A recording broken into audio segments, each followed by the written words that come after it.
waaw comme ni nga gisee la gendarmerie est venue pour interrompre li nga xam ne moo di veillée nocturne bi nga xam ni moom la waa tey coalition Diomaye Président organisé woon fii ci terrain basket bi si Mermoz ñoo ngi nii ñëw menacé gars yi menace véritablement d'amener les lacrymogènes et de venir pour tas li nga xam ne moom moo di veillée nocturne bi nga xam ne moo fi am lii nag c'est inédit parce que c'est vraiment kenn mënul comprendre li nga xam ne moom la ñuy ñëw def ndax lii c'est un endroit fermé te en plus c'est un endroit privé ndax dañoo tànn dem ñëw ba si benn cité fi nga xam ne moo di cité universitaire bi nga xam ne moo nekk fii si Mermoz def ko ci biir cité bi genre fépp am ay enclos ak lépp waaye gis nga leen ñoom ñu ngi nii ñëw di menacer ils sont venus avec leurs menaces comme d'habitude ils sont venus véritablement pour ne dañuy tas affaire bi la persécution que le Pastef vit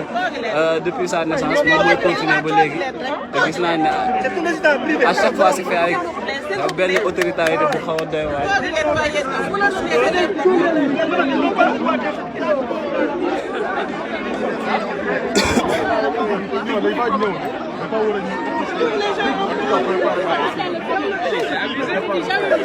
C'est vraiment abusé lii moom c'est du jamais vu.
Ensuite, comme c'est celui de ça,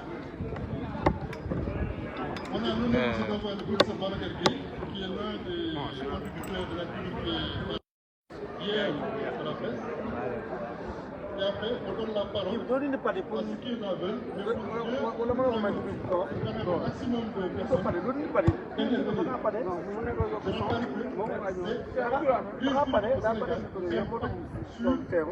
Le fonctionnement des universités. C'est ça la mission. Donc, Sono, si l'hymne national est prêt par nous, vous pouvez balancer. Est-ce que vous avez...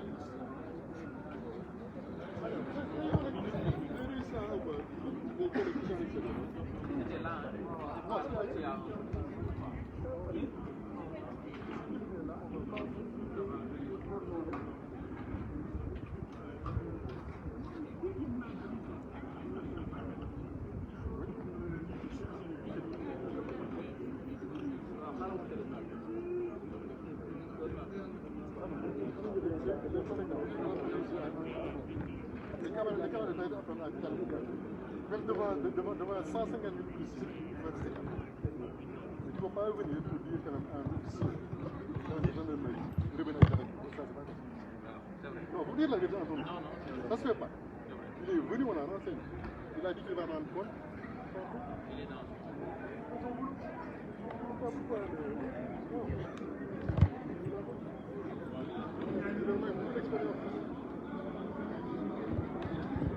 Le gars, il est énervé. C'est normal.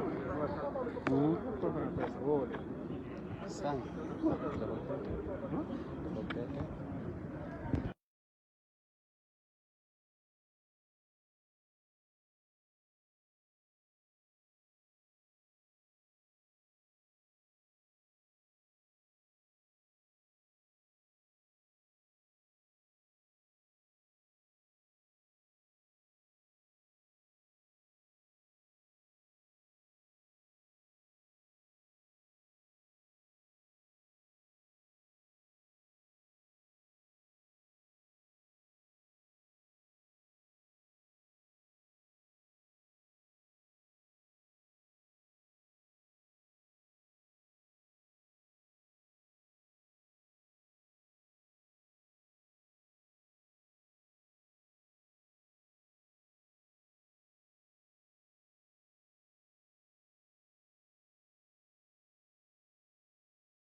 Ensuite, on va donner la parole au professeur Mamadou Diouf qui va nous faire un propos introductif. Il n'est pas colombien. Et ensuite, normalement, au professeur Félix aussi.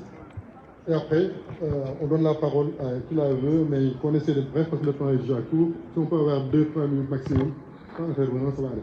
Donc, décédé, donc vendredi à l'UGB. Une minute de silence, s'il vous plaît.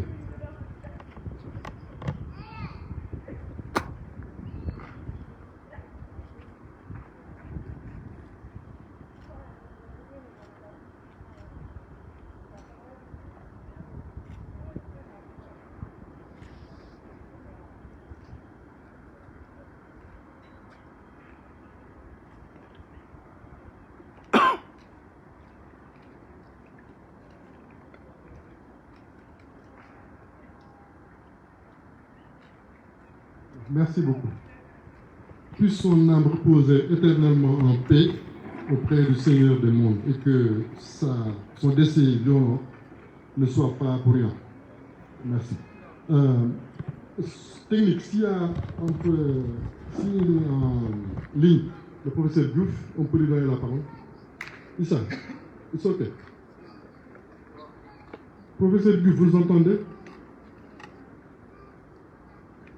Allô, professeur.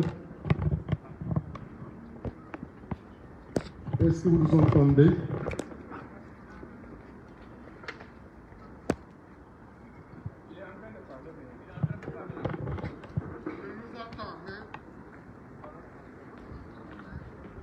Ok.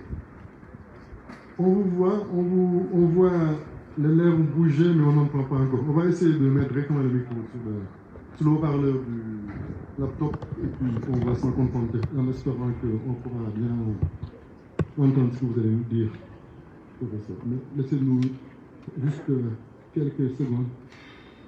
C'est bon. On met le micro. Hein? C'est bon. Professeur, on peut faire un test. Vous nous entendez? On va essayer. Allez-y, prof, s'il vous plaît.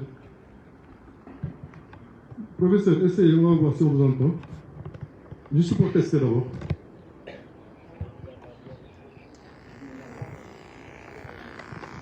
Non, non, non. Pas encore bon, non. Vous ne m'entendez pas? Ah, oui, là c'est formidable. Si, si, là c'est OK.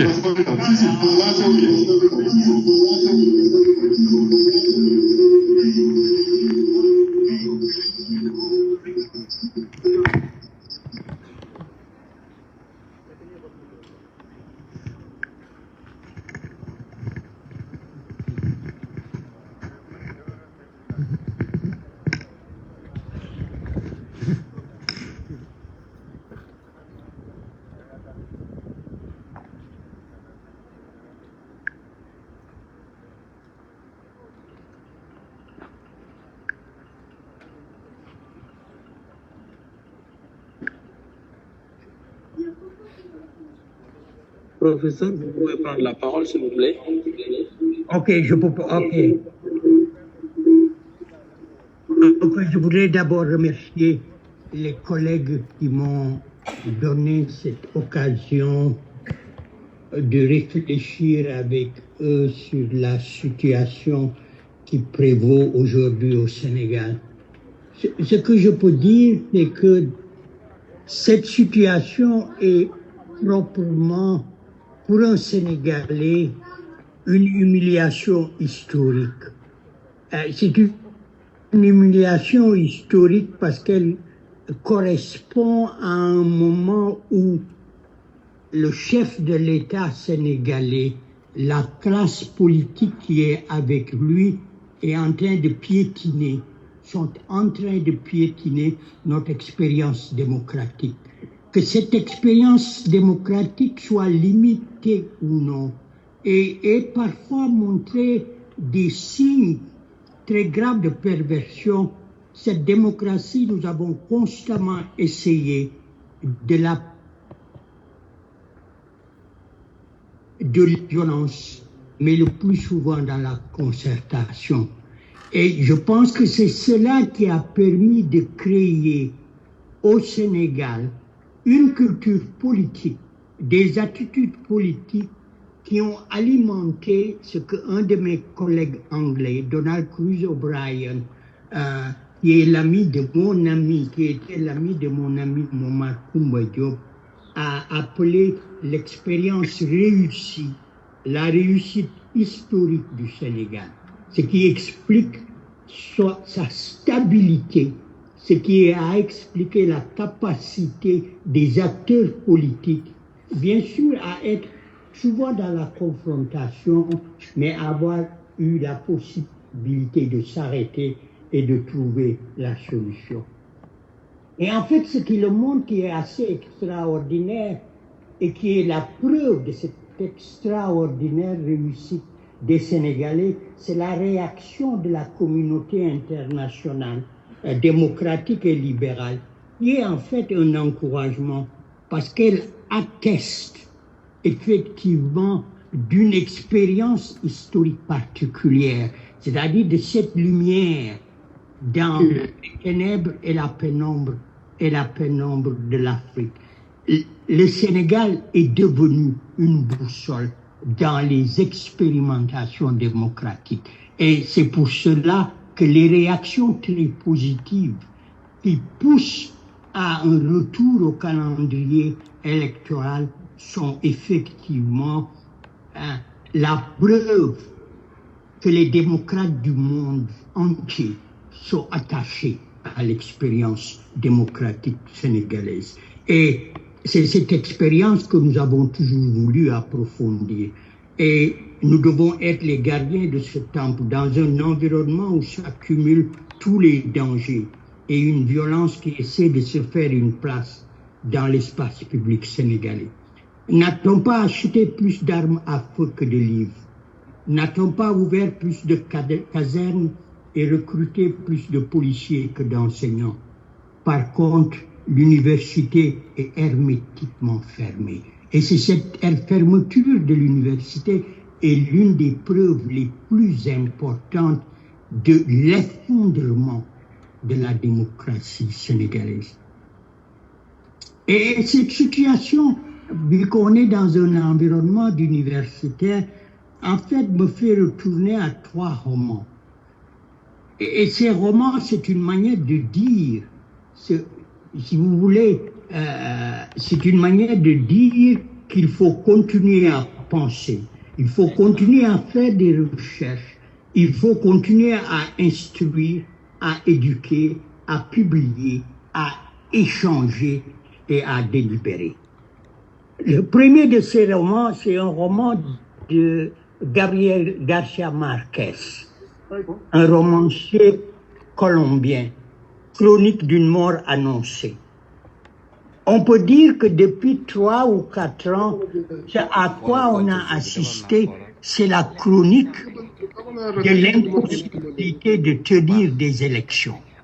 Et il est quand même évident que si on regarde la démarche de la classe politique au pouvoir, elle a indiqué depuis au moins 3 ans que si le président Macky Sall n'était pas candidat à un 3e mandat, il sera difficile de tenir les élections.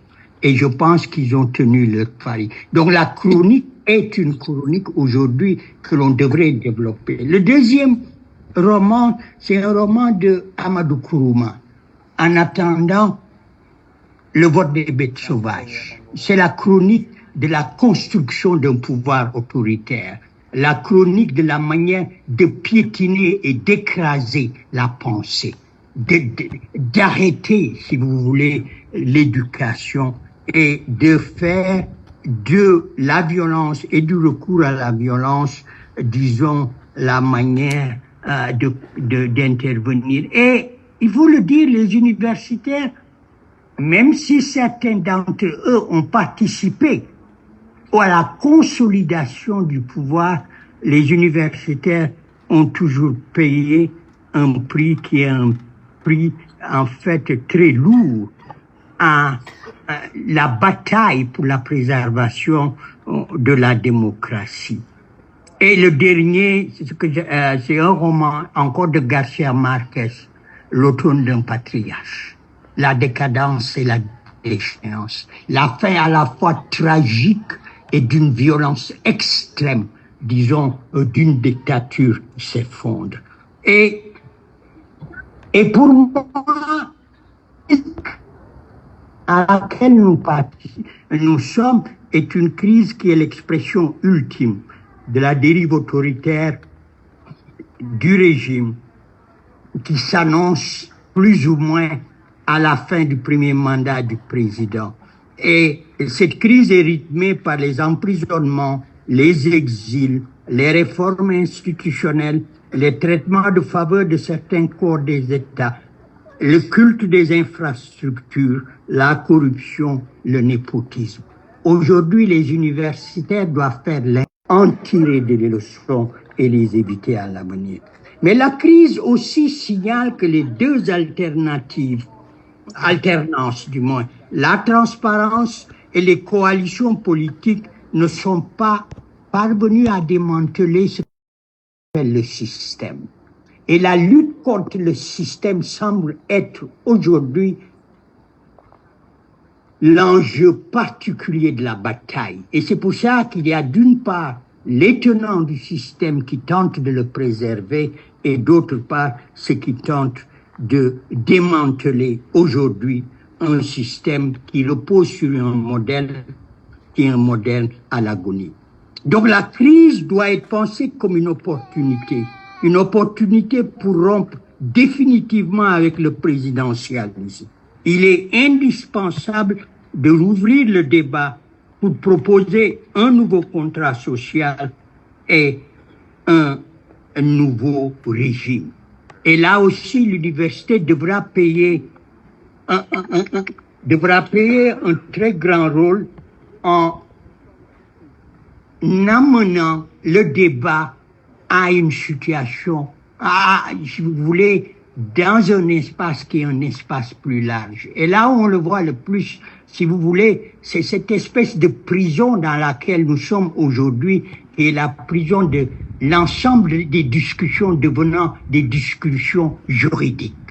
Il faut sortir du carcan juridique et penser que les solutions politiques ont des réponses politiques.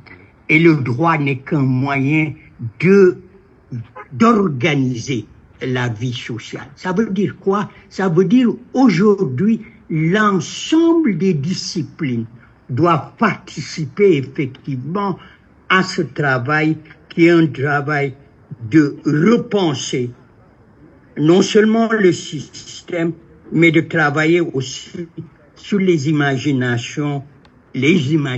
des Sénégalais.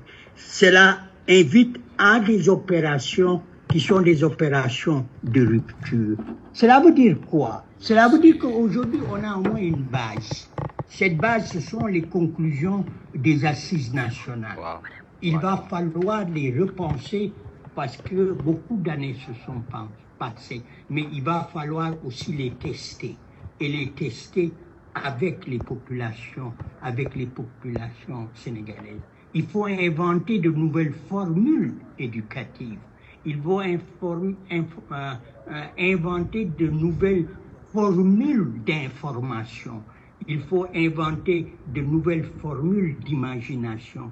Et je pense que les universitaires, les artistes ont un rôle à jouer.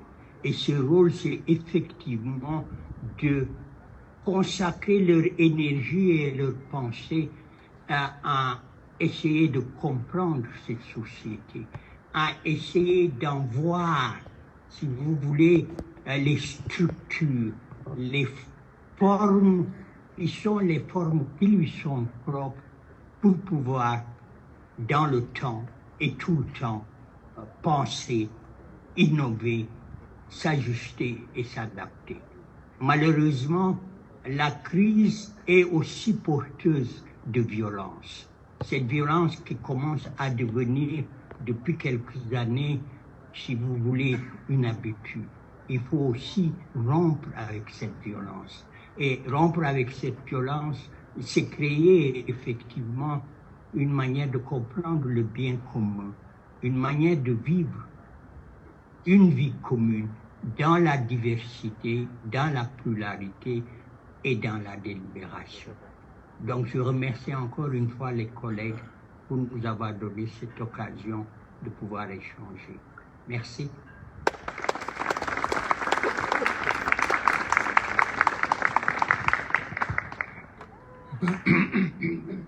Merci beaucoup, professeur Diouf. Si, je crois que pour aller vite, on peut... parce qu'il est tard chez nous, hein, professeur. Il est minuit presque, je pense. Chez vous, il doit être 17h, quelque chose comme ça. 17h, 19h peut-être, ouais, quelque chose comme ça, mais bon, ici un peu tard. C'est pour ça qu'on est, on est obligé d'accélérer un peu. Est-ce que, technique, est-ce qu'il y a, on peut connecter à Felwine? On peut donner la parole à Felwine, c'est possible. Felwine Sarr, est-ce que tu es là? Attendez. Oui, je vous entends, oui. Ok, donc tu as la parole. Bonsoir à tout le monde. J'aimerais aussi à mon tour remercier les collègues donc, de me donner l'opportunité de participer à cette veillée. Et j'adhère fondamentalement avec ce que Mamadou Diouf vient de dire. Je pense qu'on vit un moment crucial de l'histoire politique de notre nation. Et le sentiment que j'ai, c'est qu'aujourd'hui, plus que jamais, il nous est demandé de faire corps dans notre communauté, celle qui est la communauté académique, et je suis heureux de participer à une expérience de mise en mouvement, de faire corps, et de faire corps aussi avec la nation. Et peut-être aussi de nous interroger, donc de manière critique s'il le faut, sur notre rôle, sur le rôle que l'université peut jouer dans les dynamiques qui sont en cours. Et nous rappeler que, bien évidemment, enseigner, rechercher, transmettre est notre mission, mais que notre mission aussi, c'est de faire de manière inconditionnelle profession de lucidité, d'une part. Qui dit profession de lucidité dit tentative de vérité, profession de vérité, et jouer notre partition dans la transformation de nos sociétés. Et aujourd'hui, le défi qui est le nôtre, c'est le défi de la République et de la démocratie. Et c'est le défi tout simple de limiter, d'arrêter la dérive autoritaire du régime en place et de l'arrêter par l'arme la plus absolue que nous avons, qui est l'arme de la pensée. Alors, la dérive autoritaire, nous la connaissons, nous en avons vu les manifestations, restriction de l'espace public, emprisonnement, instrumentalisation du droit, violence physique exercée contre la nation, élections non inclusives, etc., etc. Tout type de violence multiforme depuis quelques années, par le régime pour des intérêts privés, des intérêts de clans, et idéologie, mensonge d'État. Et peut-être là, l'un des premiers travaux qui est le nôtre, c'est de produire un discours sur le réel qui défait le mensonge d'État et qui défait la tentative de fabrique du consentement. Cette tentative de fabrique du consentement qui tente par une phraséologie gouvernementale de voiler le réel. Et là, je trouve que les universitaires ont joué un rôle important. Ils ont joué un rôle important d'élucidation, de clarification. Lorsqu'on a voulu instrumentaliser le droit constitutionnel lors du débat, lors de la troisième candidature du président de la République, les universitaires ont été instrumentales, cruciales, et ils ont apporté des armes intellectuelles, ils ont apporté des arguments à la société, ils ont refusé qu'on la trompe, ils ont refusé qu'on lui mente, et je trouve que c'est absolument fondamental de jouer ce rôle-là. Mais ce travail, on doit le poursuivre. On doit le poursuivre en temps de crise. Donc c'est ce que nous faisons aujourd'hui. On doit le poursuivre en temps de paix. Et certainement, une fois que la crise sera dépassée, il nous reviendra d'imaginer la libération totale et complète. Donc ça veut dire que plus qu'enseigner, plus que transmettre, il nous est demandé de mener la bataille du sens. Et cette bataille du sens, on doit la mener du côté du peuple, du côté des plus vulnérables. Et peut-être que c'est pour nous l'occasion de payer notre dette à la société. La société nous met dans des conditions confortables, elle nous donne du temps, elle nous donne le loisir de réfléchir, elle nous donne le loisir d'élucider les dynamiques sociales, elle nous donne la possibilité de tenter de la comprendre. Et donc, nous devons lui rendre sa lumière, nous devons lui rendre son intelligence, nous devons lui rendre sa lucidité, nous devons lui rendre sa compréhension d'elle-même, et une situation, même affreuse, lorsqu'on la comprend, on l'éclaire, lorsqu'on l'éclaire, on la domine. Donc la crise qui est la nôtre nécessite bien évidemment que nous fassions barrage à toutes les tentatives de confisquer nos libertés, mais avec les armes qui sont les nôtres, ce sont les armes de l'intelligence et de la lucidité. Et l'effondrement de la pensée va avec l'effondrement des sociétés, et nous devons devenir le dernier bastion. Quand les choses s'effondrent, de maintenir ce qui nous permettra de rejaillir, de rebondir, de nous relever. Et c'est une responsabilité que nous avons, bien évidemment, de dire, comme l'a dit Mamadou, de faire l'inventaire, mais une grande responsabilité de lutter contre l'oppression. Et cette oppression, cette fois-ci, elle est interne. Bien évidemment, il y a des articulations géopolitiques complexes, mais là, l'oppression à laquelle nous devons faire face, elle vient du ventre de notre société, elle vient de nous-mêmes, elle vient d'une partie de notre société, et nous devons lui faire face avec beaucoup de courage, beaucoup de lucidité et beaucoup d'engagement. Bien évidemment, le pacte post-colonial, il est à rompre. Depuis les indépendances, nous n'avons pas réussi à fondamentalement nous émanciper. Le processus est en cours, il est difficile, mais il nous faut réinventer des formes sociales, il nous faut réinventer des formes de gouvernementalité, il nous faut apprendre notre histoire politique récente, il faut apprendre des vulnérabilités de nos dispositifs institutionnels. Et je pense que en étant dans la crise, on peut s'autoriser à penser l'après-crise. Évidemment, les barricades qu'il faudra qu'on dresse contre le mal qui avance et lui opposer une farouche volonté. Mais il faudra aussi que nous nous remobilisions, comme nous le faisons aujourd'hui, et que nous continuions le travail de clarté, le travail de pensée, et contre le pouvoir de la force, que nous opposions le pouvoir de l'intelligence. Et ça me semble être une responsabilité que nous avons, et une responsabilité que nous devons remplir nous-mêmes, pour la collectivité, pour nos enfants, et pour la construction de notre destin collectif. Donc je ne serai pas plus long, et je vous remercie de m'avoir donné l'occasion d'intervenir et de dire un mot dans ce moment important et historique. Et voilà, donc je vous donne la parole. Ok. Merci beaucoup, Felwine.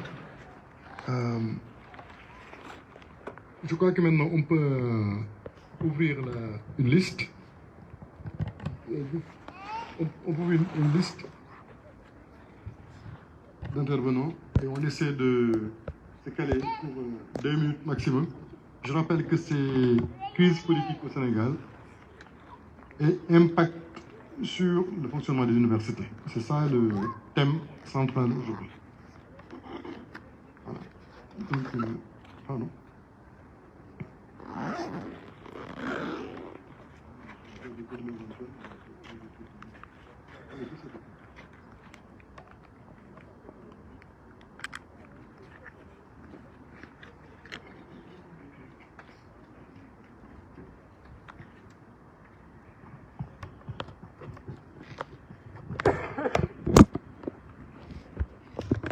Donc, il semble que vous avez peur que vos noms soient inscrits sur quelque part, donc je vous comprends.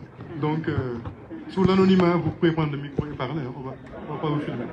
Qui veut oui, j'ai compris. Hein. Celui-là. D'accord. Professeur, nos deux vous invités, je voulais vous poser une question là. Voici l'analogie que j'établis. Il y a 2 espaces au Sénégal qui sont sous blocus. C'est le blocus de la Casamance et le blocus de l'Université de Dakar. Et donc, je vous invite un peu à nous offrir une réflexion par rapport à ce type de blocus. Est-ce que Macky Sall pense que les universitaires sont aussi violents que l'imaginaire qu'on nous donne de la Casamance? Étant donné d'ailleurs que, on doit dire une chose, c'est que l'armée sénégalaise, elle est formée en Casamance. Et la brutalité qu'on voit l'armée sénégalaise en train de faire dans la capitale, c'est la poule qui revient, la bête immonde qu'on a formée en Casamance qui revient souvent sur le territoire national et dans la capitale. Donc ma question est là, quel type d'analogie vous pouvez nous offrir aujourd'hui, étant donné que Macky Sall met un blocus pour la Casamance, impossible de voyager, la navigation maritime est fermée, et il en fait de même pour l'université de Dakar.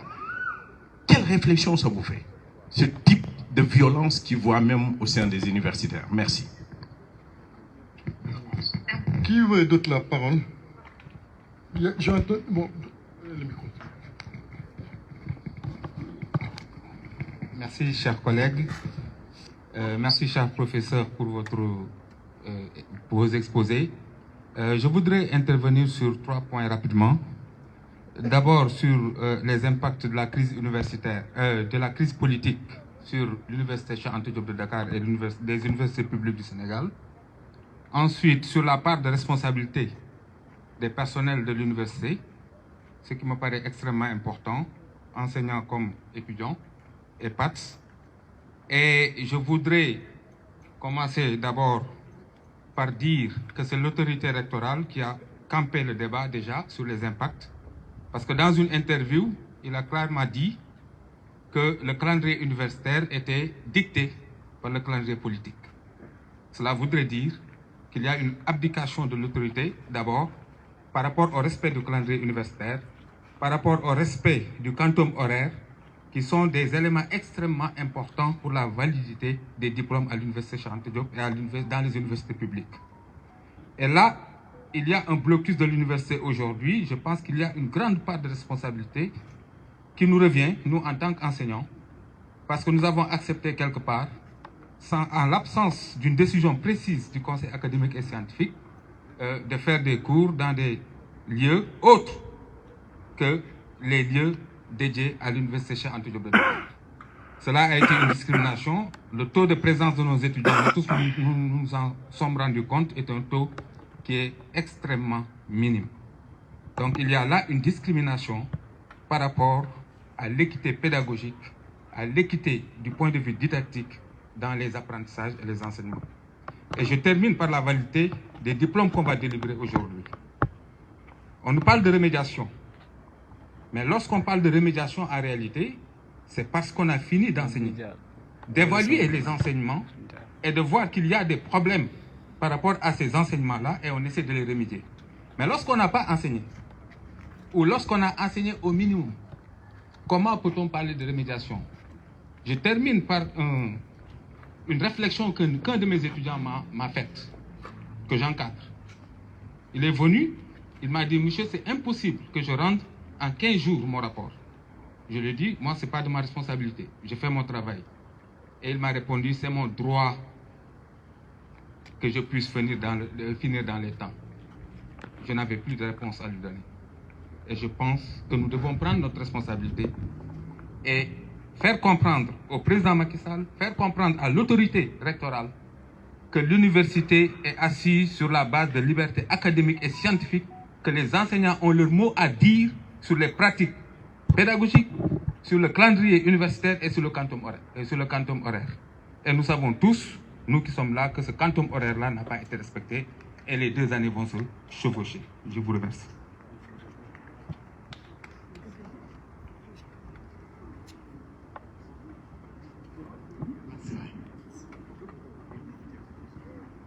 Bonsoir. Je suis Ndene Mbouch du département de Philo et du Sud-Est, si vous voulez. Je profite de l'occasion pour dire merci aux intervenants, ceux qui ont pris la parole en premier. Je crois que leur réputation a prévalu encore et nous sommes contents d'avoir entendu et réécouté à nouveau ce qu'ils disent de merveilleux pour le pays. Pour la crise politique, je crois qu'il y a juste une crise du Sénégal. Il n'y a pas de crise politique. La crise politique a complètement décimé le pays. Et c'est le moment aussi, non seulement de lancer un appel, ou des appels si vous voulez, mais aussi de poser une dernière question. Chacun ici sait que l'université n'est plus l'université. Rien ne marche. Les cours, comme on le dit, tafiengal, c'est ce que nous faisons. Peut-être notre amour pour le pays fait que matin, midi, soir, nous sommes dans nos bureaux. Nous ne voulons pas lâcher le pays. On peut dire que quelque part, il y a une conscience réelle. Nous aimons notre pays. Nous voulons que nos jeunes soient formés. Nous ne voulons pas que des mercenaires vendent ce pays-là. Et ça, c'est une chose à saluer. Mais cela ne suffit pas. Aujourd'hui, vous savez que cette crise politique nous interpelle surtout les syndicats. Vous le savez, je le sais, au niveau syndical, ça dort. Nos communiqués sont monstrueux. On a même peur d'assumer nos statuts de syndicat. Mai 68, c'est une pensée qui a influé dans le monde. C'est une pensée qui est enseignée. Aujourd'hui, ce qui se passe dans ce pays n'interpelle personne d'autre que l'universitaire.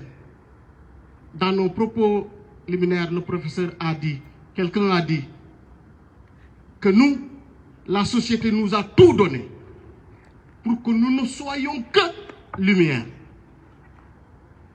Notre identité, c'est la lumière.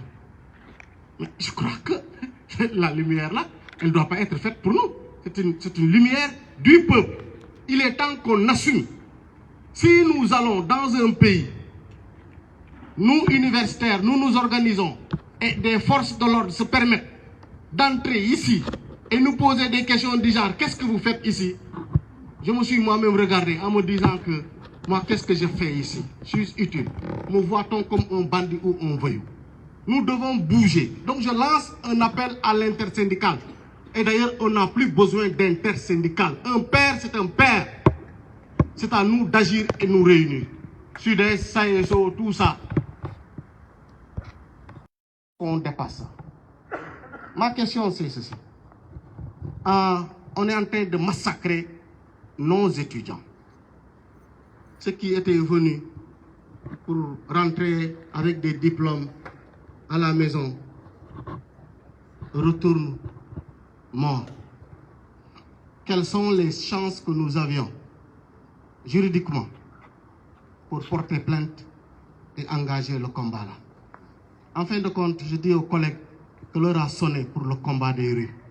Ne laissons pas le peuple mourir. Je vous remercie.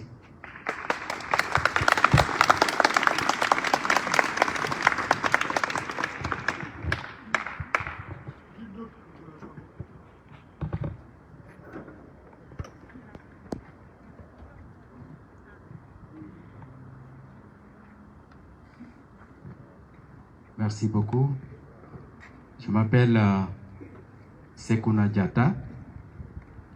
Je suis enseignant-chercheur à la faculté des sciences et techniques, précisément au département de biologie végétale. Par ailleurs, je suis maire de la commune de Mangangoulak, dont les étudiants ont abandonné l'université pour se confondre dans la masse. Et l'impact de la crise sur l'université, il suffit de faire un tour à l'université le jour pour voir que l'université est abandonnée par ses occupants. Même les enseignants ont abandonné l'université. Comment en est-on arrivé là? Cette question, je pense que nous avons une part de responsabilité parce qu'on n'a pas donné la réponse qu'il a fallu au moment où il fallait donner cette réponse-là. Nos instances n'ont pas fonctionné comme elles devraient l'être. Mais nous-mêmes, on n'a pas appuyé ces instances-là dans nos organisations syndicales pour que notre voix puisse être entendue par l'autorité et qu'elle soit prise en compte. Aujourd'hui, on nous dit que l'université est fermée pour deux raisons. La première raison, c'est que les amphis sont détruits. Vous savez tous qu'il y a un seul chapiteau qui a été endommagé. Et les travaux n'ont commencé que le 1er décembre. Aujourd'hui, si vous allez regarder l'emplacement de ce chapiteau qu'on est en train de reprendre, les briques n'ont pas encore dépassé le niveau 0. Ils sont en fondation. La deuxième chose, c'est qu'on nous dit qu'il faut reprendre les cours. Et c'est là où je n'ai pas compris l'attitude des collègues. Je prends l'exemple de la faculté des sciences et techniques, ma faculté. On dit aux étudiants, revenez faire examen, mais vous n'allez pas faire l'examen dans votre faculté, vous allez faire ça à l'ESP. Et tenez-vous bien, pour ceux qui ne connaissent pas l'ESP, l'ESP est à 300 mètres de la faculté des sciences et techniques. Là-bas, il n'y a pas de sécurité, mais à l'ESP, il y a la sécurité. Est-ce cohérent? Les étudiants de la faculté des lettres, on les amène à l'ILEA, qui est également à maximum 500 mètres. À leur faculté, il n'y a pas de sécurité, mais à l'ILEA, il y a la sécurité. Or, ESP, ILEA, FASTEF, toutes ces institutions sont à l'intérieur de l'université. Et les collègues acceptent de faire cela. On nous dit qu'il faut mettre les cours dans la plateforme. C'est Google. Quelle est la différence entre télécharger un cours dans la plateforme et aller chercher des supports dans Google? Est-ce que c'est ça l'enseignement à l'université? On nous dit qu'ailleurs, ils font les cours en ligne. Il faut qu'on bascule. Et on est en train de sacrifier toute une génération. Même dans les pays les plus développés, les modèles qu'on nous demande de véhiculer ici ne sont pas véhiculés là-bas. J'ai fait 3 ans aux États-Unis. Premier semestre, deuxième semestre, troisième semestre. On n'a fait qu'un seul cours en ligne. Et pourtant, en matière de technologie, vous ne pouvez pas faire la comparaison entre ce qu'ils ont là-bas et ce que nous avons ici. Et on l'a accepté. Je pense qu'il est temps que l'on prenne nos responsabilités pour pousser l'autorité à ouvrir l'université. Quand on a repris la licence de Walfadjri, les gens se sont mobilisés, on a rétabli le signal de Walfadjri. Il faut que la même détermination anime les universitaires pour que l'université ouvre ses portes pour sa communauté.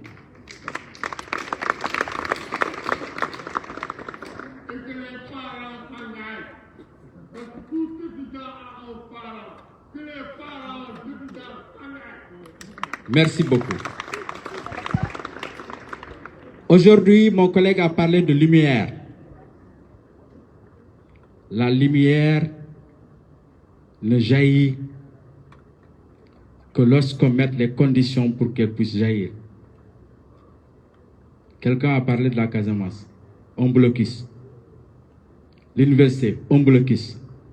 Cité universitaire de Mermoz, aujourd'hui, au moment où on parle, c'est un blocus. Les forces de l'ordre sont là devant. Si les universitaires, je ne peux pas avancer le mot, mais vous savez tous, et c'est là où je dois terminer, vous savez tous que si nous sommes lumière, nous sommes très loin d'être des grenades lacrymogènes interdites ailleurs, utilisées au Sénégal contre des populations. Je pense que l'heure a sonné. L'heure a sonné pour qu'on libère ce pays-là. La libération, c'est dans la réflexion, mais la libération aussi, c'est dans la lutte. Luttons pour notre liberté.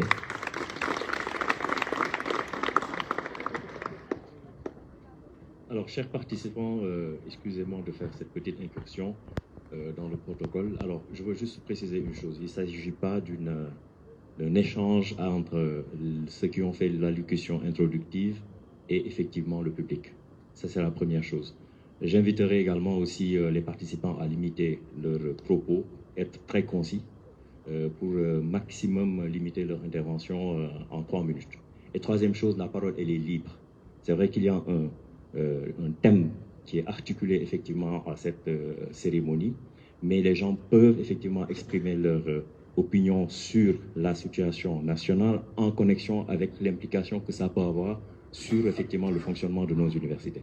La deuxième chose également, c'est qu'en toute liberté, vous pouvez également aussi parler Wolof, ou alors une langue qui permettrait en tout cas une meilleure communicabilité de cet esprit, de l'esprit de cette manifestation. Donc je vous remercie et je vous redonne la parole. Alors, la parole à, oui, Alioune.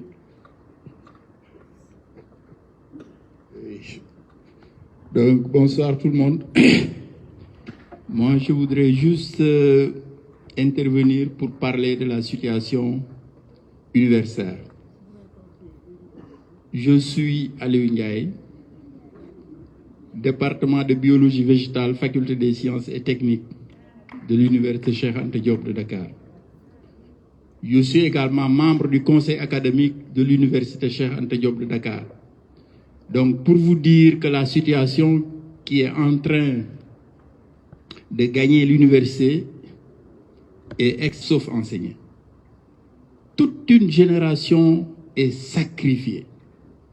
J'ai toujours dit que ce n'est plus l'affaire des enseignants, mais c'est l'affaire du peuple sénégalais. Et comme le doyen vient de dire, l'affaire des parents d'étudiants et des parents d'élèves. On ne doit pas laisser cette situation continuer. Ce qui est en train d'être fait actuellement à l'université, c'est illégal. Ce qu'on est en train de faire comme ça, ce n'est ni décidé par le conseil académique, ni par une structure donc, universitaire. C'est juste la volonté de quelqu'un qui est là, avec son équipe, est en train de faire du n'importe quoi dans cette université et c'est extrêmement grave. Pour vous dire que c'est politique dans la mesure où actuellement l'UCAD est fermé. Avant, qu'est-ce qui s'est passé?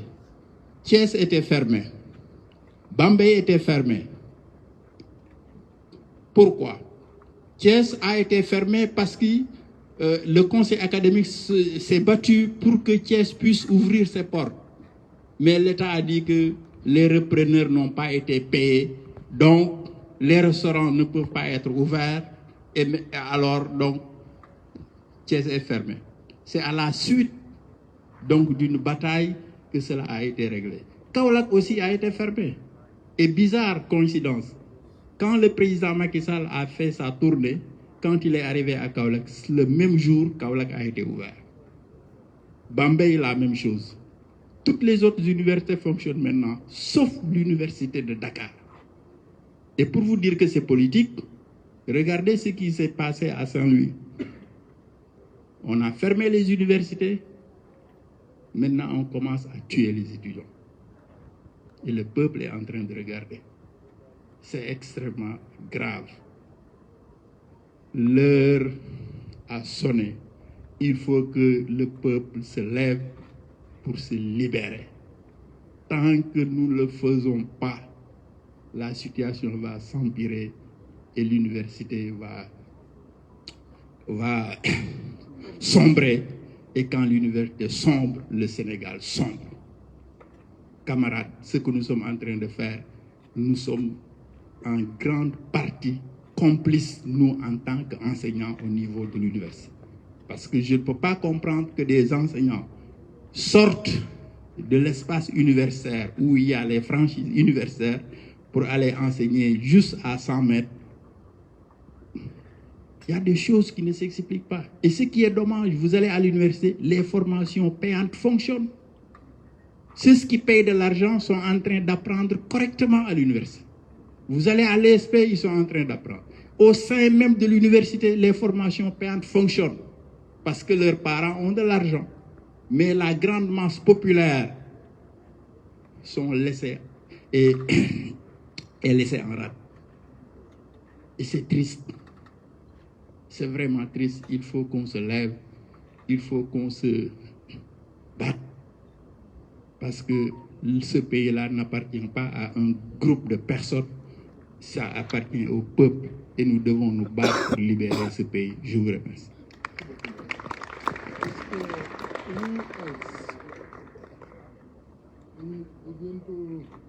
Et bientôt minuit. Et minuit, c'est un autre jour. Hein. Je vous préviens. Minuit est un autre jour. Bon. J'allais dire bonjour.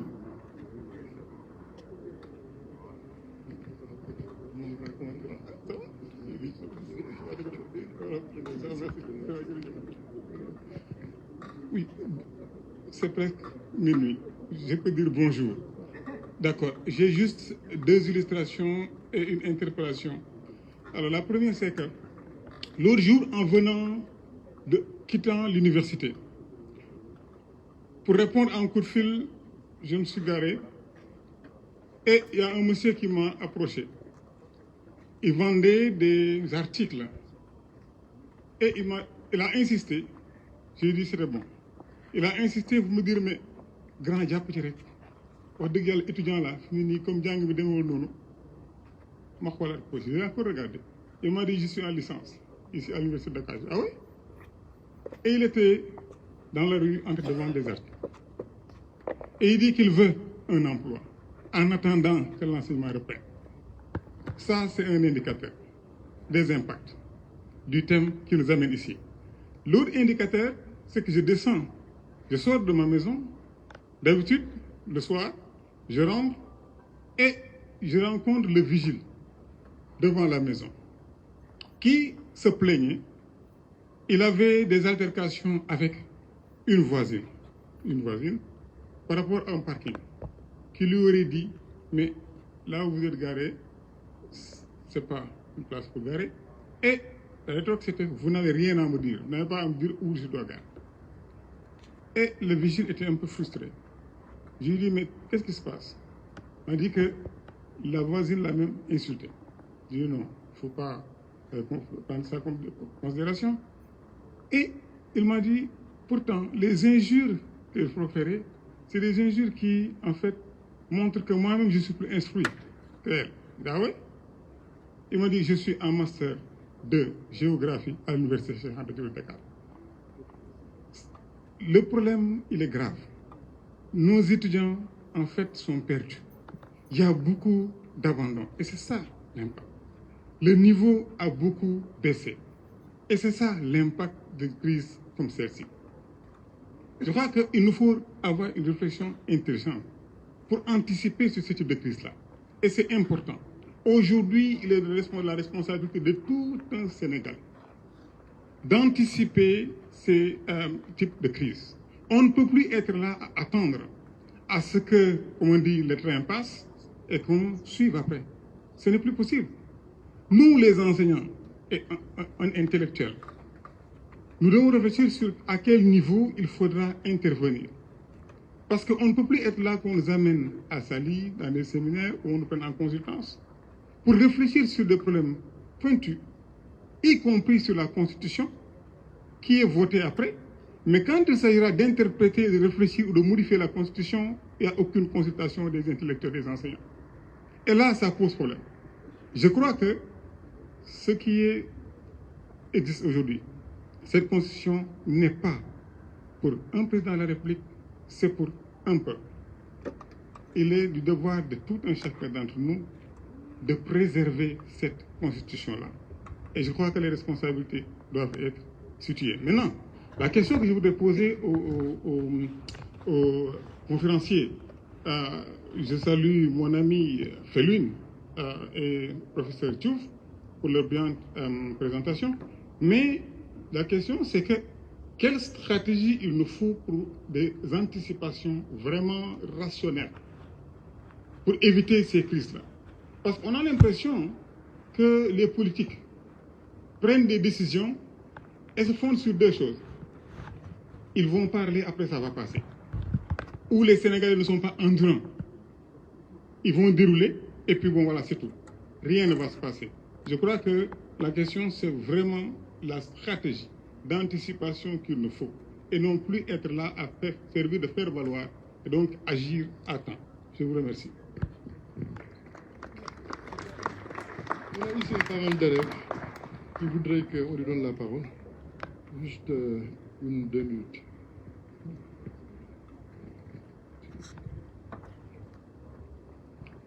Assalamu alaikum wa rahmatullahi ta'ala wa barakatuh.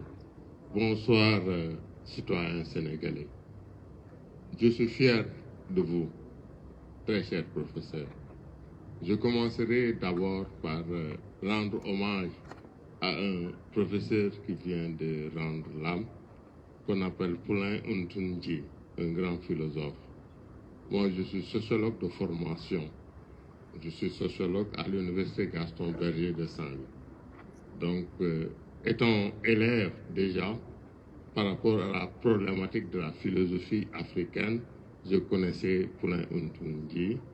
Donc, avec Michel Lalé, qui a été mon professeur en épistémologie. Donc, je connais, je connais M. Ntunji. Donc, paix à son âme. Djeredjef, vous, très cher professeur, je suis plus âgé que vous, je suis plus âgé que Felwine Sarr, je suis plus âgé que Mampenda Ba, je suis plus âgé que beaucoup de professeurs.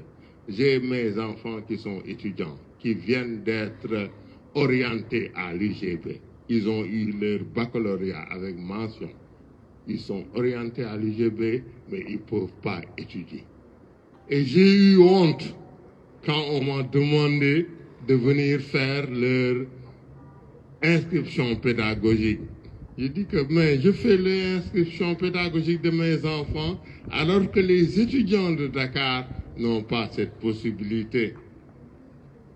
Je vous demande une seule chose. Cher professeur, 1968 a été. Beaucoup de choses, beaucoup de révolutions ont été. Mais vous, les sachants, vous avez été au devant. Je vous en prie, c'est à vous de demander à cette République d'être République.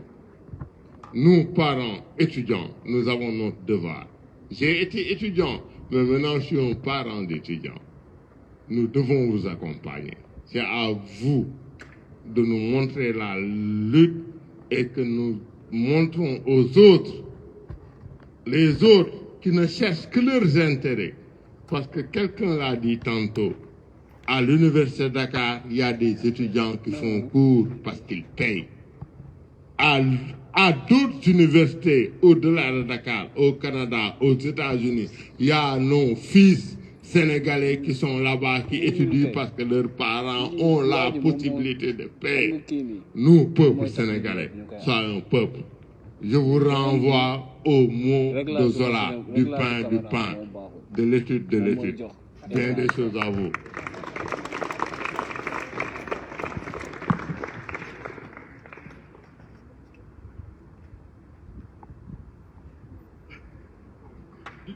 Voilà, je suis désolé. J'ai oublié de me présenter. Je suis Mohamed Ben Omar Ndiaye. Je suis professeur à l'Université Cheikh Anta Diop de Dakar, à la faculté de sciences économiques et de gestion.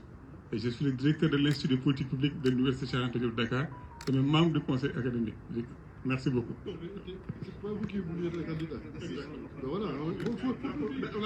Je suis également le président d'un mouvement qui s'appelle le Mouvement citoyen pour la démocratie et le développement. Et j'étais même candidat à l'élection présidentielle et malheureusement pour d'autres multiples raisons, nous avons retiré, nous avons décidé de ne pas poursuivre la candidature. Voilà. Merci. Je vous en prie, excusez-moi, je m'appelle Aboudjan. Je suis un ancien étudiant de l'UGB en sociologie. J'ai eu mon certificat de maîtrise en sociologie. Après, j'ai taquiné Mampenda Ba. J'ai eu mon master en Sciences Po. Voilà, je suis un ancien étudiant et mes enfants maintenant sont étudiants. Et je remercie Allah.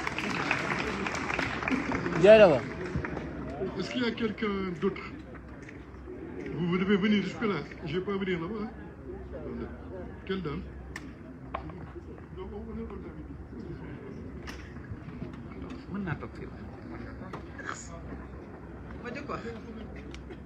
Non, je sais bien me tenir. Bonsoir, salam alaikum. Je pense qu'il y a des gens peut-être qui ne parlent pas Wolof, je vais parler en français. Je m'appelle Yacine Fall.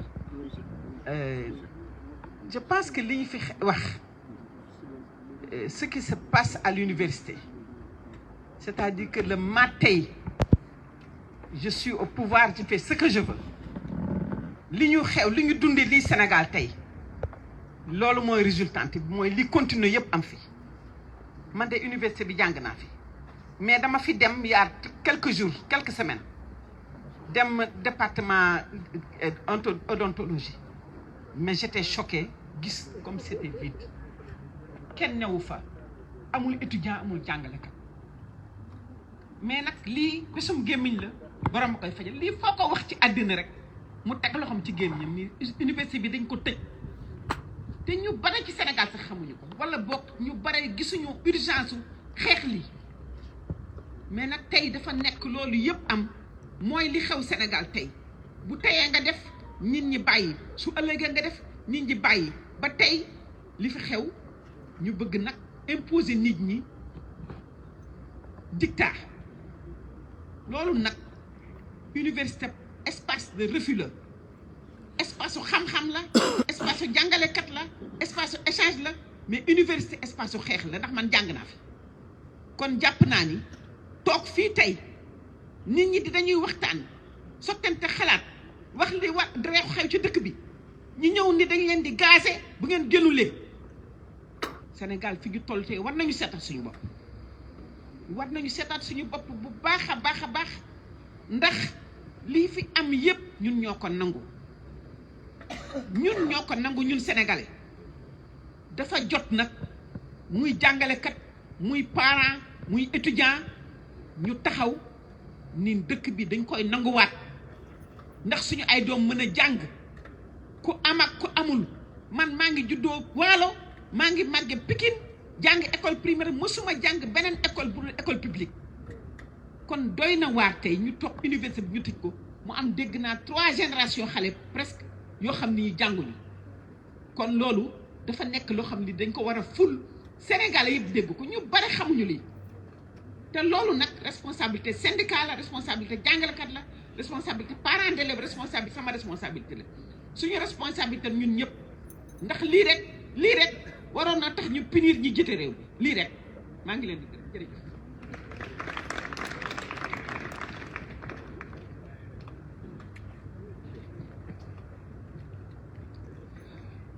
Bonsoir, salam alaikum. Donc, je m'appelle Serigne Mor Bousso, ex-étudiant donc, à la faculté des sciences économiques et de gestion. Je remercie tout d'abord mon professeur Benawa Ndiaye que j'ai vu ici aujourd'hui. Donc, je pense que vous pouvez tous dire ex-professeur ou bien ex-enseignant aussi.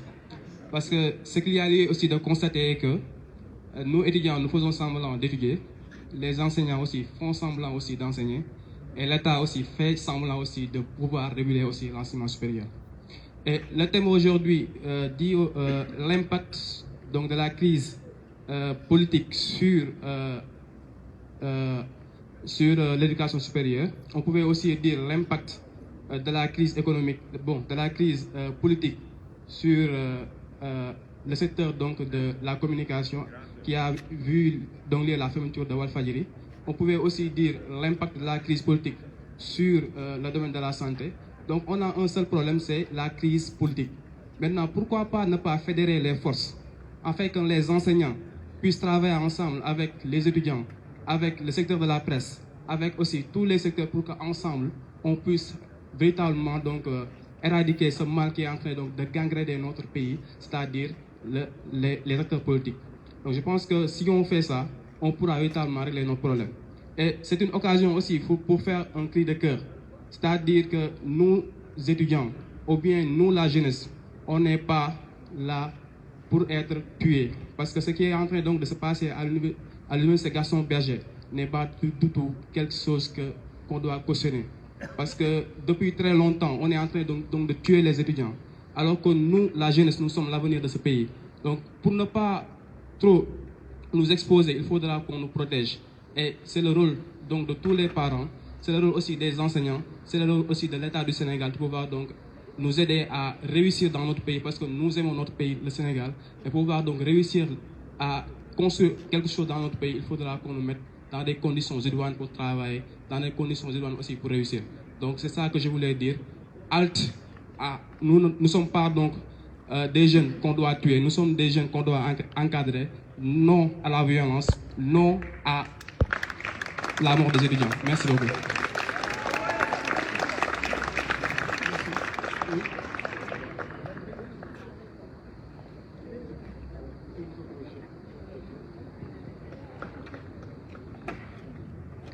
Bonsoir, je suis Abdoulaye Mbaye, je suis enseignant à l'ESP. Moi, je voulais juste proposer que pour une cohésion syndicale, que les mots d'ordre qui viennent soient que l'arrêt de tous les cours dans toutes les universités du Sénégal, tant que l'université de Dakar n'a pas ouvert. C'est tout ce que je voulais proposer. C'est clair, concis et net. Bon. Venez, monsieur Bouet. Merci beaucoup. Bonsoir à tout le monde. Moi, je suis chercheur qui a peur de finir ses recherches parce que la politique et le politique en même temps ont clochardisé l'université. Et c'est comme ça que je résume aujourd'hui cette thématique. La crise politique ou la politique avec ses impacts sur l'université. Il y a quelques mois, au cadre de la fonction publique sénégalaise, a utilisé le même mot, clochardisation de la magistrature. Malheureusement, le juge a analysé son texte à son propre gré ou au gré du politique pour le mettre en prison. Ce que je comprends, moi, par clochardisation de l'université, c'est le fait aujourd'hui de fermer d'abord l'université et de dire aux enseignants et aux étudiants, vous n'êtes que des moins que rien. Parce que aujourd'hui, si les universités veulent réfléchir au sein même de leur cité, ils sont barricadés partout. Dès que vous sortez, c'est une horde de gendarmes qui sont tout autour de la cité universitaire. Donc même l'accès est interdit à certains autres individus qui souhaitaient rejoindre aujourd'hui ces échanges. Ça, c'est le premier élément. Le deuxième élément, c'est que nous sommes dans une situation où un Sénégalais, qui est aujourd'hui la plus haute autorité de ce pays, qui a fait tout son parcours dans l'école publique sénégalaise et aujourd'hui devient président de la République, en complicité avec le ministre de l'Enseignement supérieur, qui est aussi un Sénégalais qui a fait tout son parcours dans l'école publique, s'entendent pour fermer les portes de l'université. Et c'est ça qui est écœurant, et c'est ça qui a clochardisé en réalité l'université. La solution est simple. S'ils l'ont clochardisé, il faut que l'on déclochardise cette université-là. C'est aussi simple que ça. Et la meilleure façon de déclochardiser cette université-là, c'est de commencer d'abord par ces agents de la fonction publique qui sont de la sécurité, qui doivent assurer notre sécurité, arrêtent d'intimider les citoyens sénégalais. Ça, c'est le premier élément. Le deuxième élément, c'est que nous puissions exiger aux autorités politiques d'ouvrir les universités.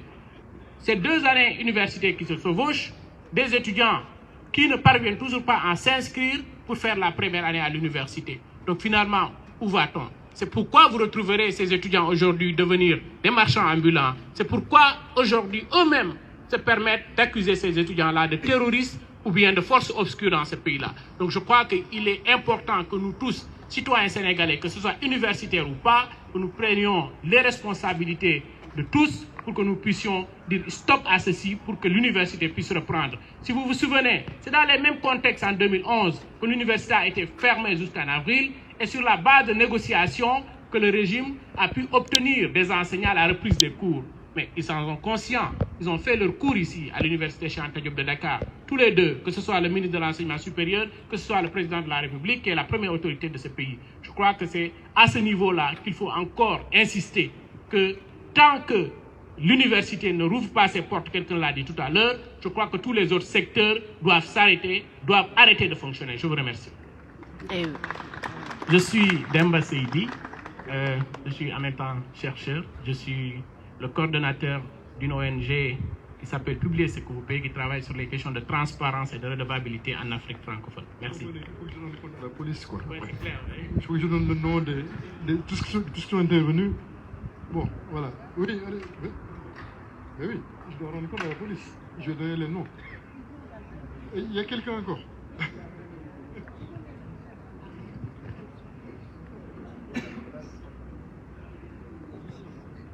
Salam alaikum.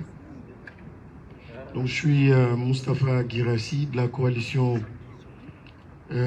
Diomaye Président. Je suis là avec ma sœur Yacine Fall et certainement d'autres aussi dans l'amphi. Quand on a été informé de la tenue de cette rencontre-là, il était important pour nous de nous joindre à vous. De nous joindre à vous parce que nous disons la même chose, nous nous battons pour le même peuple, pour les mêmes causes. Et cause ne peut être plus noble que la cause du savoir, la cause des étudiants. Mais je me pose une question, au-delà des problèmes de gouvernance. Et lorsqu'on parle d'impact, naturellement, je m'attends à ce que les universitaires que vous êtes, que vous puissiez aussi poser la question des programmes, de ceux qui cherchent à diriger, à gouverner. Je pense qu'il est important de questionner aussi ces programmes-là. Et dorénavant et désormais, je pense qu'une décision devrait être prise par tous les universitaires. Plus jamais ça. Il faut passer au crible tous les programmes et que ce soit un engagement bien ferme de la part des dirigeants, de ceux qui veulent gouverner ce pays. Premier point. Mais ce qui m'étonne, c'est que Walfadjri soit fermé pour seulement 3 jours, 4 jours, une semaine, et qu'on puisse réouvrir cette institution. Et que pendant 1 an, que l'université soit fermée et qu'on en soit là. Il y a un problème, bien sûr, de gouvernance, c'est évident, mais il y a un problème aussi de nos rapports au savoir. Quelqu'un a parlé des parents, bien sûr, mais je parlerai des Sénégalais, du peuple de façon générale. Nos rapports au savoir. Est-ce que le savoir est important pour nous? Est-ce que l'université est importante pour nous? Et ceux qui travaillent pour l'université, les enseignants, le personnel de façon générale, est-ce qu'ils remplissent aussi, ils assument leurs responsabilités? Parce qu'il est inadmissible pendant 1 an qu'une université aussi importante que l'université Cheikh Anta Diop soit fermée et qu'on soit dans cette posture et dans cette situation. Je pense que les articulations et les interfaces entre l'université et les autres dimensions, les autres composants de la société, peut-être que les acteurs de l'université n'ont pas réussi à faire ces véritables connexions. Parce que dans d'autres pays, l'université est au cœur du développement. Lorsque l'université est fermée, les hôpitaux sont certainement fermés. L'industrie est bloquée. Il y a un blocage. Mais que l'université soit fermée pendant 1 an et qu'on ait l'impression que tout fonctionne, il y a un dysfonctionnement. Vous posez une question d'impact, mais en même temps, j'interroge les acteurs que nous sommes. Et pour terminer, chers professeurs, chers étudiants et chers acteurs, je pense que quelqu'un l'a suggéré. Il faut une cohésion, il faut une entente. Il est inadmissible que l'UGB, à Gaston Berger de l'autre côté, puisse ouvrir ses portes alors que ici à l'UCAD c'est fermé. C'est pas normal. Il y a un manque de solidarité. Il est inadmissible que Bambey fonctionne, que ici les portes soient encore fermées à nos enfants. C'est inadmissible. Donc, un mot d'ordre, je pense, que tous les universitaires, que toutes les universités, que tous les étudiants du Sénégal se mobilisent pour exiger la réouverture très rapide, immédiate de l'université Cheikh Anta Diop. C'est une insulte à l'avenir, une insulte à nos enfants, c'est le contraire du développement, c'est le contraire de la bonne gouvernance. C'est vraiment aller à contresens de tout ce que l'on dit, de tout ce que l'on veut pour ce pays-là. Encore une fois, merci pour cette opportunité et ensemble, nous vaincrons, Inch'Allah.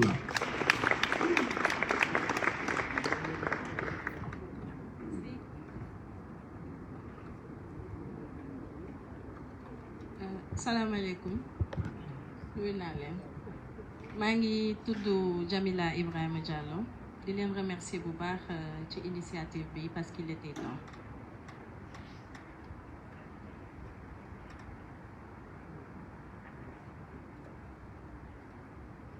Vous avez entendu ce silence? C'était gênant, non? Vous vous êtes posé des questions probablement. Trac là, stress là. Vous étiez face à l'incertitude. C'est le silence de ceux qui doivent parler et qui ne le font pas.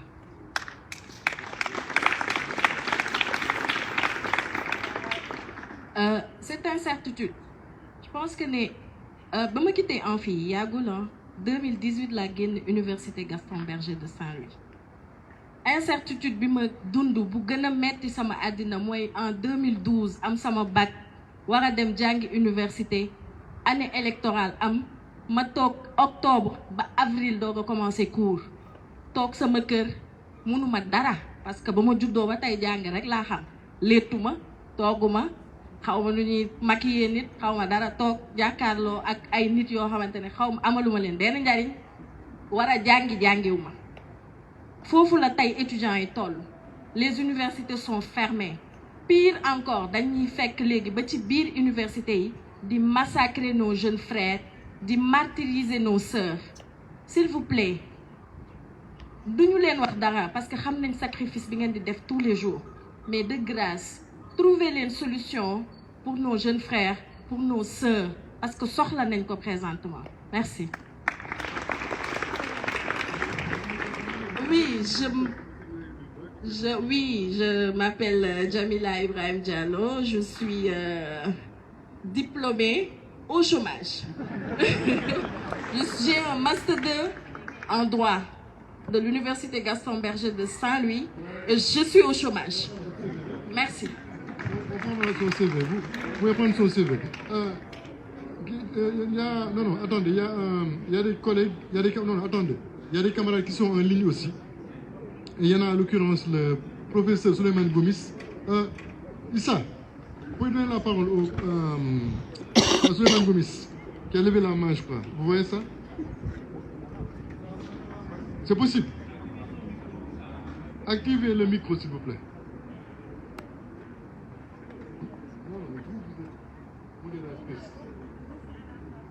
Non.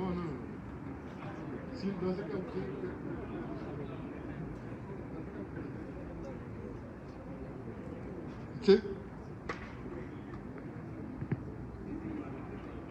on donne la parole à notre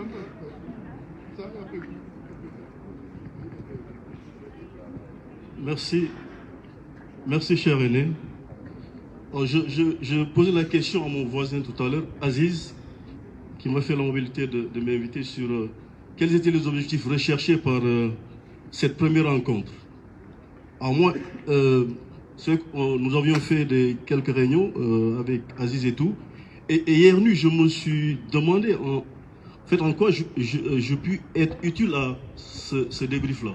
En regardant un peu des expériences pays par rapport à des scénarios comme ça où la démocratie prend une sacrée gifle et voilà, les universités ne peuvent pas rester en rade. Alors, je pense qu'il y a deux choses qui sont importantes pour moi, si nous devons réfléchir instrument. Il y a l'aspect conceptualisation, Felune en a parlé. Je pense qu'il est bon que chacun dans son domaine puisse descendre de son piédestal pour partager.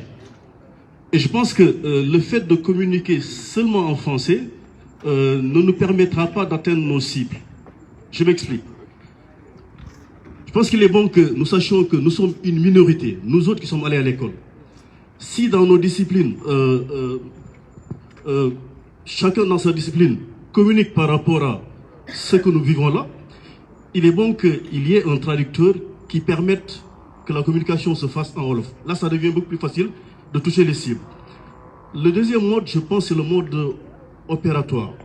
J'ai essayé également hier de regarder, je suis tombé sur un journaliste très bon d'investigation, Ayoba Faye. Pour ceux qui ne savent pas, il est au début de l'investigation qui nous mène vers l'impasse que nous constatons là. Mais j'ai juste retenu un mode opératoire qu'il a utilisé et que nous aurions dû utiliser. Il est dans la procédure de saisir Il a déjà saisi l'université de Stanford pour attaquer la décision de l'État du Sénégal de nous couper Internet quand bon lui semble. Je pense que dans ce combat-là, les universitaires, notamment les juristes, qui sont spécialistes de cette question, doivent pouvoir rejoindre Ayaba, qui est seul pour l'instant. Parce que qu'est-ce qu'il dit? Il nous dit que, en fait, si nous ne faisons rien, il va se passer, lors de l'élection, ce qui s'est passé au Gabon. Pour ceux qui s'en rappellent, lorsque l'élection s'est tenue là-bas, Internet a été coupé et les résultats tronqués ont été diffusés. Je pense qu'il est bon que nous, universitaires, dans nos domaines respectifs, nous soyons à l'avant-garde de combats comme ça. Ayaba le fait, mais ce serait bien que des juristes qui sont bons dans ce domaine le rejoignent dans ce combat pour que l'État du Sénégal soit attaqué à chaque fois que nos libertés sont piétinées. En l'occurrence, ne plus avoir Internet. Parce que le coût économique est très élevé pour les opérateurs. Parce que le coût en liberté, c'est également important. Je voulais vraiment attirer les uns et les autres sur les résultats attendus de ce que nous faisons là. En termes d'output, je pense que nous pouvons aller vers une conceptualisation. Chacun, dans son domaine, doit pouvoir communiquer et rendre digeste à ceux qui ne parlent pas français le message. Et de l'autre côté, il nous faut utiliser des instruments opérationnels. Attaquer l'État quand nos libertés sont menacées et d'autres modes opérateurs. Merci.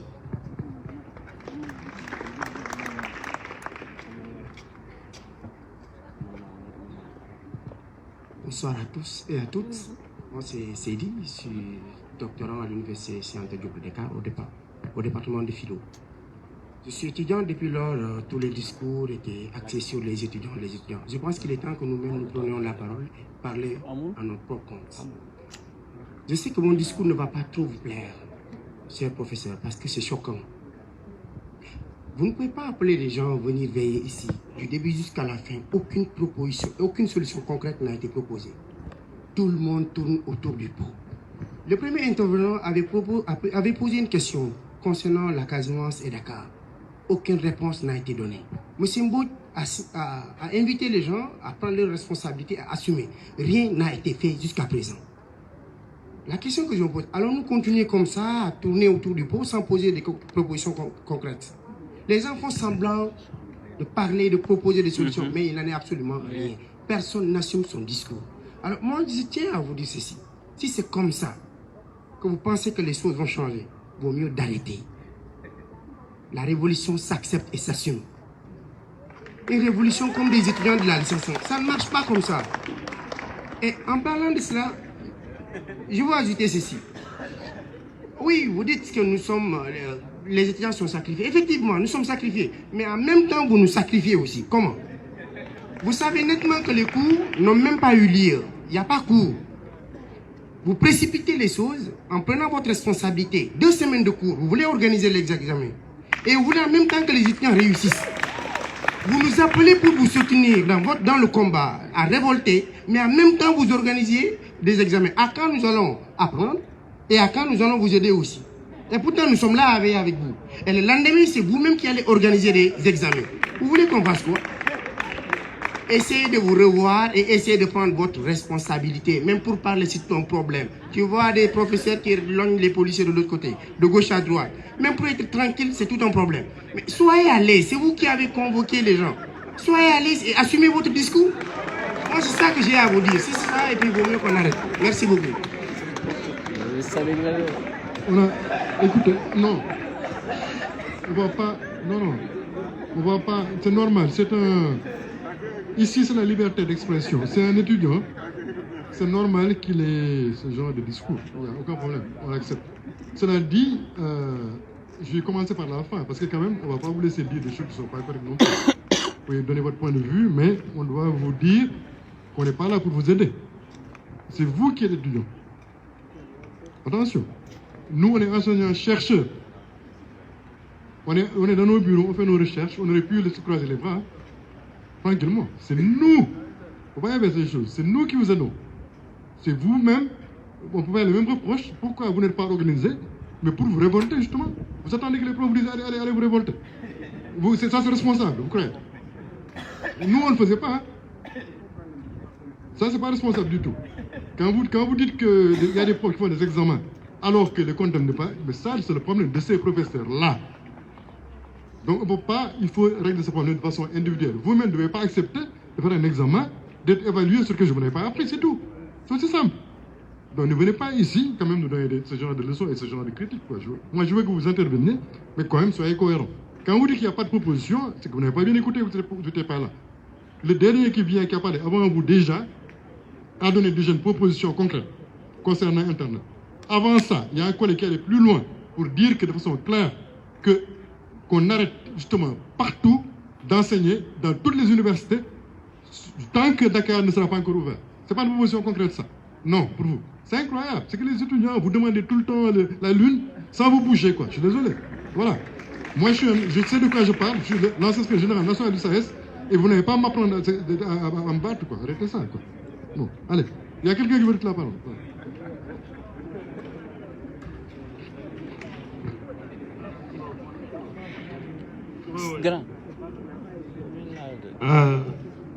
Bonsoir tout le monde. Chers camarades, vous m'excusez. J'ai pris une chaise parce que j'ai dû aller à mon appartement pour me changer, me mettre en short parce que on est venu nous demander si on avait une autorisation pour être là. Donc pour dire quoi? Pour dire que dans ce pays-là, on est arrivé à un stade où les gens ne peuvent plus s'exprimer. On ne doit plus dire ce qu'on pense. On est capable même de nous trouver dans notre chambre pour nous dire qu'est-ce qu'on fait dans notre chambre pour dormir ou faire autre chose. Non, on en est arrivé là en fait parce que moi je ne comprends pas qu'on soit dans un espace universitaire. Je pense que la cité encore est un espace universitaire. On organise une séance de discussion, d'échange, de partage, de réflexion pour qu'on vienne nous demander est-ce qu'on a une autorisation. Je pense qu'on est arrivé, dans ce pays-là, on est en train d'atteindre le summum. Bon, merci Alun. On creuse le fond. Donc je voudrais m'excuser auprès de la communauté universitaire pour m'être présenté comme ça. Voilà. Excusez-moi. Mais je n'étais pas arrivé ici comme ça. Merci. Non, je n'ai pas commencé. Alors, d'accord. Oui, je me présente. Moi, je m'appelle Moshe Léopold Tendeng. Moshe, c'est Moïse en hébreu, Moussa en arabe. Je vais rejoindre Sekouna dans son discours. Vous savez, dans ce pays, les politiques posent des actes. On se dit toujours que ça n'arrive qu'aux autres. Je le dis parce que j'habite la Casamance. Le bateau est important pour nous. En termes de marchandises, de produits, de matériel qu'on convoite vers la région sud. La route, il y a la Gambie. C'est des contraintes. On est entre deux pays. Il faut habiter là-bas pour le comprendre. Le seul moyen qu'on a, l'avion, ne s'est pas donné à tout le monde. Le seul moyen qu'on a pour convoyer les marchandises sans problème, sans formalité, c'est le bateau. On nous a privés de ce bateau sous prétexte qu'il y a un opposant. Et les universitaires ont dit que bon, ça n'arrive qu'aux autres. C'est les autres que ça concerne. On s'est dû. Et vous savez, quand le politique pose des actes, il n'y a pas de répondant. Il continue, il pousse. Et c'est ce qui a valu aujourd'hui cette assemblée. Sur la question de l'UCAD, camarades, il faut qu'on se regarde dans les yeux et qu'on se dise la vérité. Ce n'est pas Macky Sall qui est venu dans nos instances pour prendre des décisions. Les textes de l'université ont été bien écrits. Je parle sous le contrôle de mes anciens, de mes collègues de mes grands frères. Les textes de l'université, les étudiants sont représentés. Les enseignants sont représentés. L'autorité est représentée. Qui a pris les décisions? L'UCAD est fermé. Certains parents d'élèves vont dire oui, ils se sentent gênés. Ne vous gênez pas. Si l'UCAD est fermé, c'est parce que les enseignants de l'UCAD ont décidé que ça ferme. C'est ça la vérité. Le conseil académique, c'est des enseignants qui sont là-bas. On se dise la vérité. Moi, je ne suis pas là pour dire que oui, c'est le politique qui a tort. Le politique dit ce qu'il veut et passe par les voies autorisées pour faire valoir, même si ce n'est pas normal, ce qu'il veut, mais qui valide. Quand on va dans le domaine juridique, c'est la même chose. Vous savez c'est quoi? Le président qui dort à côté de nous a fini de diviser ce pays. A fini de diviser ce pays en utilisant les intellectuels. Aujourd'hui, nous sommes tous responsables de ce qui se passe pour des questions d'argent. Il faut le dire. Dañ bay jox xaalis indemnité wala leneen poste d'accord naa. On va faire une veillée pour sortir ne rien. Non, nañu waxante dëgg suñu biir. Dëkk bi suñu loxo la nekk. Après les politiques, c'est les universitaires. Nañ ko wax. Ñan ñooy conseiller président. Ñan ñooy conseiller ñeneen ak ñeneen ak ñeneen ñoo fa nekk. Ñun ñoo fa nekk. Bon, duma ko citer. Mais nañu bàyyi nañu sénégalais nañu xoolante suñu biir. Ñu xam fu ñu xaalis di jëmee ak fan lañ bëgg ñun lan lañ gëm. La crise aujourd'hui, c'est une crise profonde du Sénégalais. Son comportement avec l'argent, son comportement avec les postes, fala yem. Merci.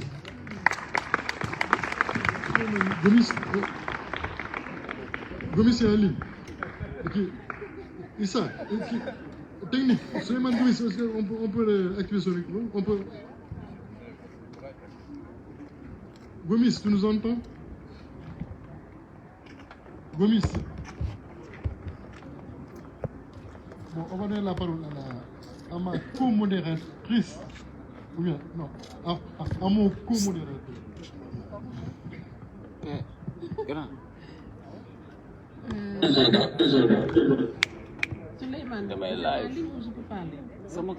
Bonsoir tout le monde.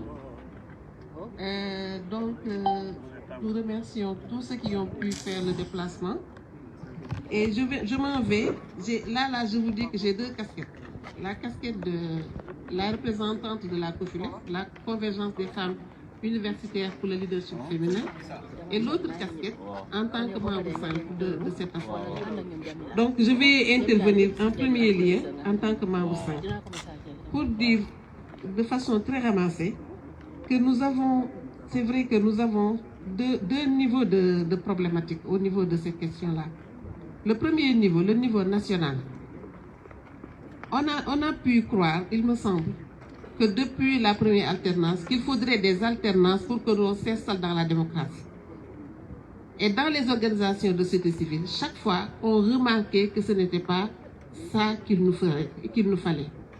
Malheureusement, même cette alternance-là qu'on avait, on vient de la perdre. Cette alternance-là, en bonne et due forme. On croyait que c'était irréversible, qu'on allait organiser régulièrement ici des élections. On vient de perdre cet acquis.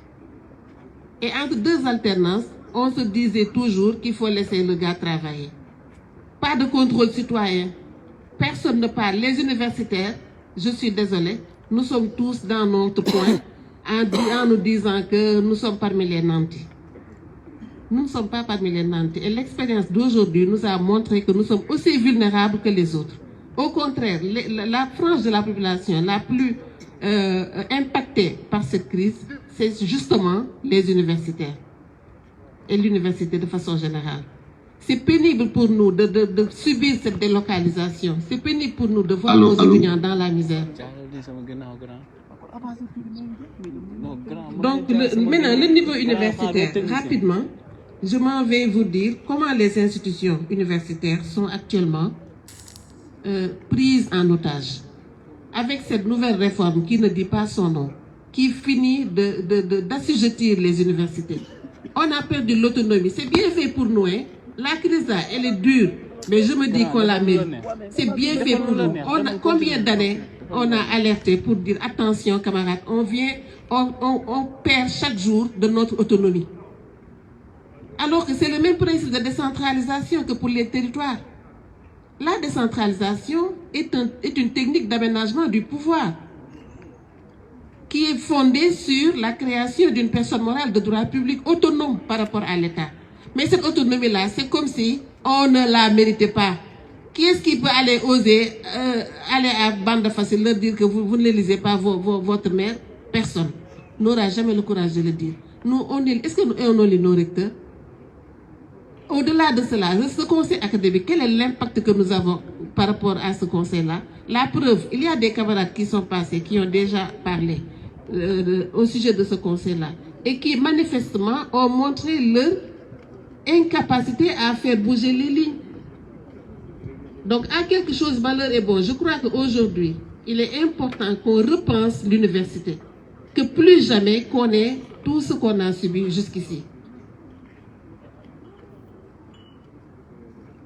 D'accord. Donc, nous avons subi les impacts en tant que père, en tant que PATS et en tant qu'étudiant aussi.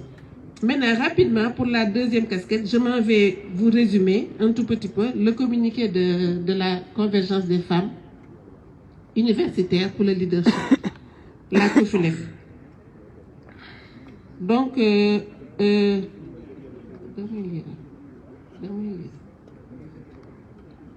nous, membres de la convergence des femmes universitaires pour le leadership féminin, COFULEF, constatons avec une grande consternation les violences